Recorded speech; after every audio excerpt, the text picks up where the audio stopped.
So the Chiefs brought back a very familiar face to the wide receiver room, and that puts a ton of pressure on several others to either ball out or fall out of favor and possibly not even make the 53-man roster. And in this video, I'll share why I think that is, talk about BJ Thompson making an incredible recovery so far, OTA standouts, and more. But first, how about those? All right, first up, I don't really get political on this channel, but with the elections coming up in a few months, I did want to give my endorsement, and it's going to be Mahomes and Kelsey 2024. Let's freaking go. All right, politics aside, we don't talk about that trash here. I have some really good news. At least I'm pretty sure it's good news about Chiefs defensive end BJ Thompson. In case you didn't know, yesterday, KC's practice actually got postponed from yesterday to today because early in the morning during a special teams meeting, BJ Thompson had a seizure and actually went into cardiac arrest. The Chiefs head trainer, Rick Burkholder, informed the media today that as soon as the seizure took place, Harrison Butker ran out of the room to let the training staff know, and the staff were all quick to respond and assist. Thompson was still seizing when they got in there. They laid him down, and that's when he went into cardiac arrest. The team then provided CPR and gave him just one AED shock, which brought him back. In total, he was in cardiac arrest for less than 90 seconds. So shout out to the Chiefs training staff for helping keep this man alive. The emergency medical call was made at 8:37 a.m., so all this happened pretty early on. It was then reported that BJ was taken by ambulance to an area hospital and was in, quote, stable condition. Well, I initially took stable to mean something like he was chilling in the hospital bed on his iPhone watching YouTube videos as they ran some tests. Well, his agent actually reported that he was unconscious in the hospital, though his vitals returned to normal levels, and that's basically what they meant by stable. Rick Burkholder said he was heavily sedated, so maybe that was more of an induced sleep by the hospital. They had him on a ventilator overnight. Then Tom Pelissero basically confirmed all that last night around 11 p.m. He said BJ Thompson was still unconscious and his family was asking for continued prayers. Then we got a positive update around noon today that Thompson's agent, Chris Turnage, I believe is his name, said that BJ is now awake and responsive. Apparently, they took BJ off of sedation this morning, took the ventilator out, and he's now alert, awake, responsive, and, quote, coming through quite well, according to Rick Burkholder. He also said that BJ is heading in the absolute right direction. And man, I am just extremely grateful that BJ is trending up because it had to have had his teammates and family worried sick about him. I know Chiefs Kingdom was throwing up prayers as well. Glad to see he is doing better. Now, I want to point out that we don't yet have any idea what caused this, with Rick Burkholder saying they don't yet have a diagnosis as to why this even happened. And my job isn't to speculate, especially in serious matters like this, but to simply report the facts. I've seen a bunch of comments talking about this probably being from the jab, but athletes suffering sudden cardiac arrest is not a new thing, with a study all the way back from like 2003 reporting on causes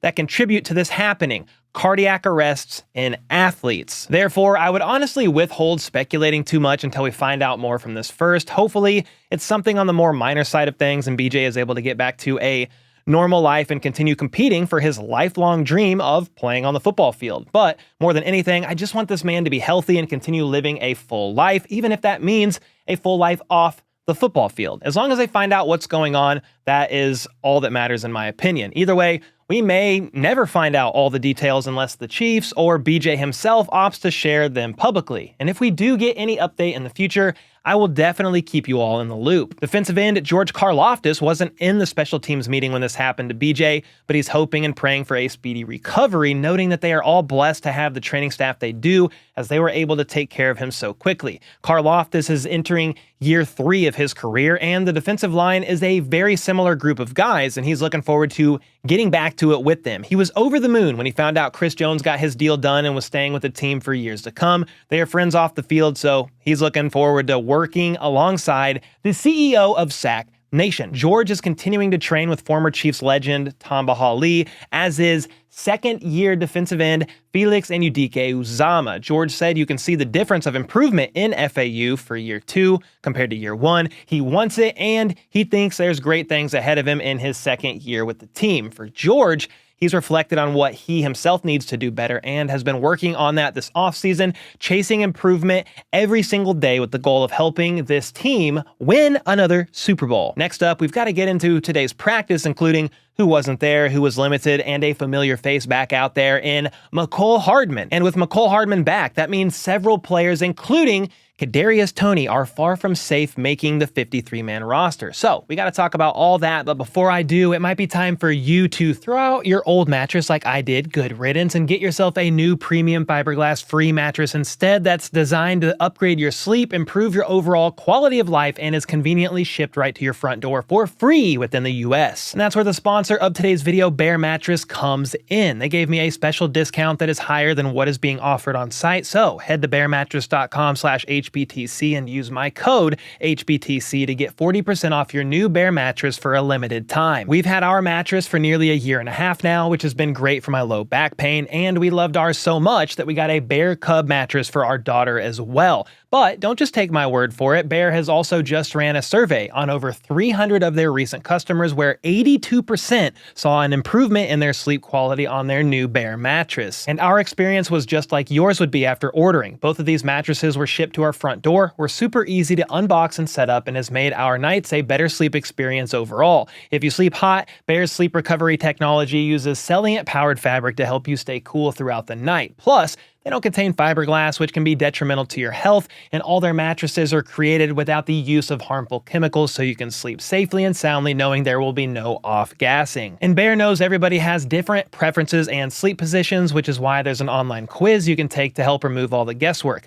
I sleep on my back and prefer a medium firmness to my mattress, but my wife sleeps on her stomach and prefers a mattress that's more firm, and that's why Bear matched us up with the Elite Hybrid mattress to benefit us both. And speaking of benefits, Bear believes in their product so much that they even offer a 120-night sleep trial, so you get more than 3 months to make sure that you love it. Plus, they even offer financing options and flexible payment plans. I certainly love my quality of sleep with Bear Mattress, and I think you will too. So to upgrade your sleep, go to bearmattress.com/HBTC and use code HBTC to get 40% off plus $400 of sleep accessories for a limited time. And this is actually higher than what's being offered on site, so check it out while you can. All right, most of you know by now that the Chiefs signed a veteran free agent receiver, one that is a very familiar face in Mecole Hardman, and this wasn't a surprise to me. It makes sense considering a few things. I think the main thing to me when I looked at the wide receiver room is that they needed more competitive depth in that room considering the Rice suspension that is looming.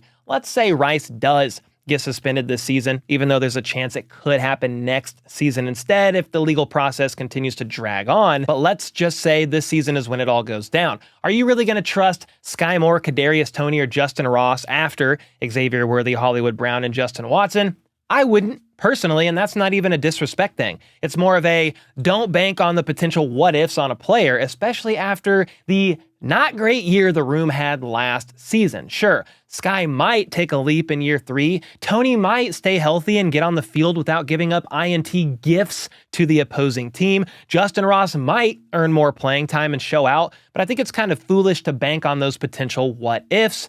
I would say the Chiefs agree with that assessment because Mecole Hardman returns. At least with him, you know what you get. A guy that can be used in the return game, is very familiar with the system, can be used behind the line of scrimmage or in a yak type of role, and also is a guy that runs a 4.3 40, which makes yet another burner out there on the field. You now have Pacheco, Worthy, Hollywood, and Hardman, who all run a sub 4.40, so good luck with that. Andy Reid was asked about the return of Mecole today in his presser, and he said it's good to have him back out there. They know how to use Mecole. He's liked as a player on the team, may not be a big player, but has speed, and he knows the coaching staff all have an understanding on how to best utilize him. After all, they drafted him, and he's been here for quite some time. Now, I also understand that some are not exactly thrilled to see Mecole back in the fold with the Chiefs. Sure, he comes with his set of frustrations, from not finishing routes to appearing to give up on passes thrown his way from Mahomes, to even recently fumbling twice in the divisional round of the playoffs,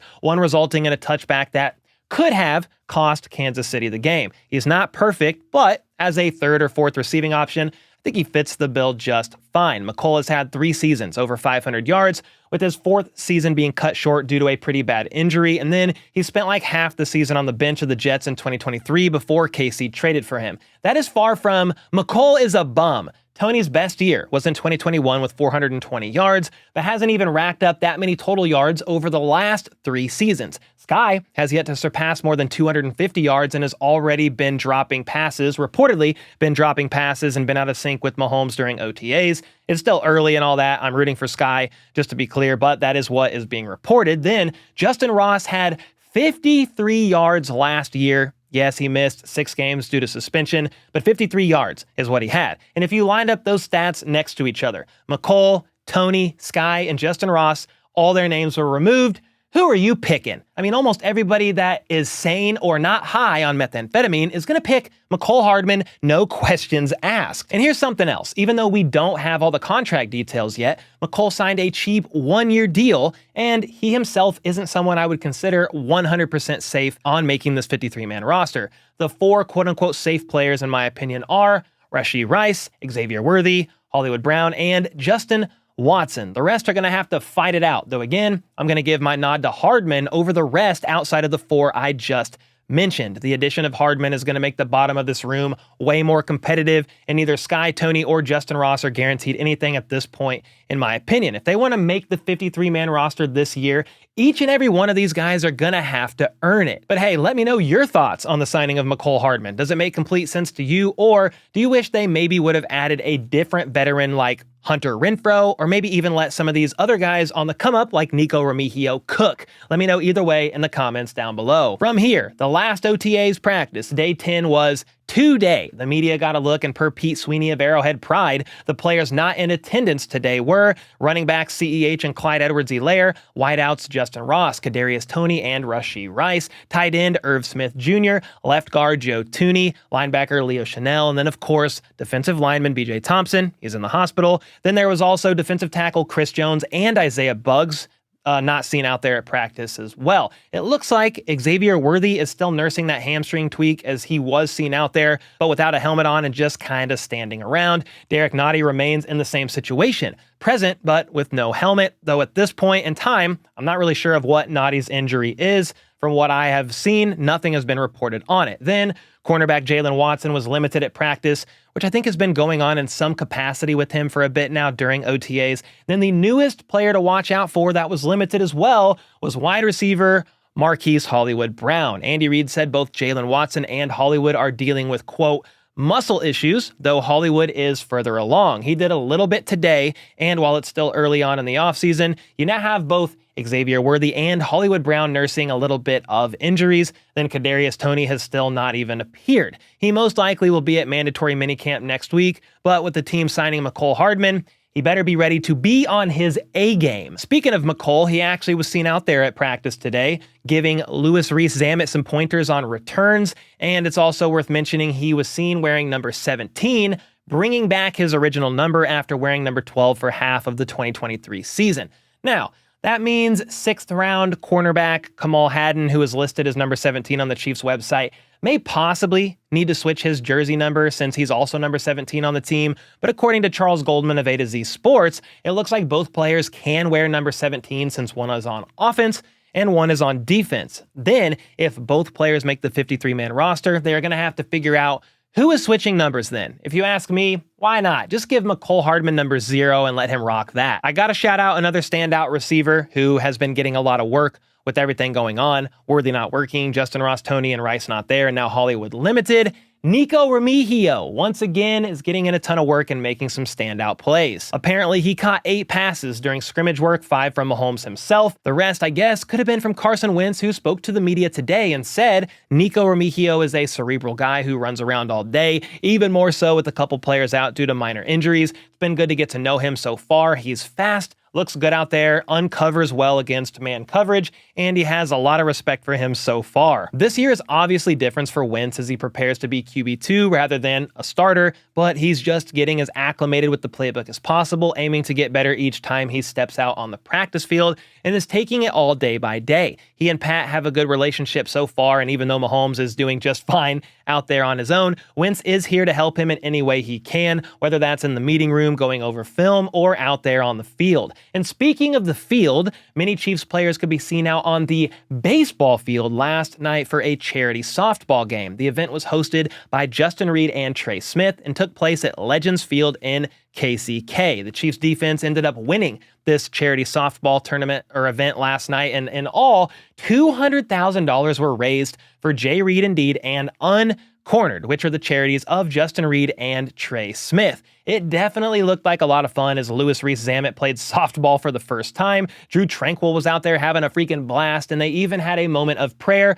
for BJ Thompson. Justin Reid was glad the defense was able to pull out the victory this year since the offense won last year. Reid also spoke to the media today, speaking very highly of the rookie Jaden Hicks. He said this man stays after practice and he works with them. He's a super humble guy and is always hungry to learn more. He's soaking it all up and is going to help out the defense this year. With the new kickoff rules in place, Justin Reid could be the guy actually kicking these kickoffs rather than Butker. And Justin said he'd love to do it. He'd enjoy being the heat-seeking missile running downfield making tackles and is willing to do whatever it takes to help the team win, noting that special teams is very important. The Chiefs probably don't win the Super Bowl without special teams last year. Another player willing to do whatever it takes is defensive back Nazeeh Johnson. I had him on for an interview a couple weeks ago, and he's a guy who tore his ACL last training camp, but during training camp, he was progressing enough that Justin Reid said he was on track to start. Well, when I interviewed Nazeeh, he hadn't yet progressed enough in his ACL recovery to do teamwork in practice,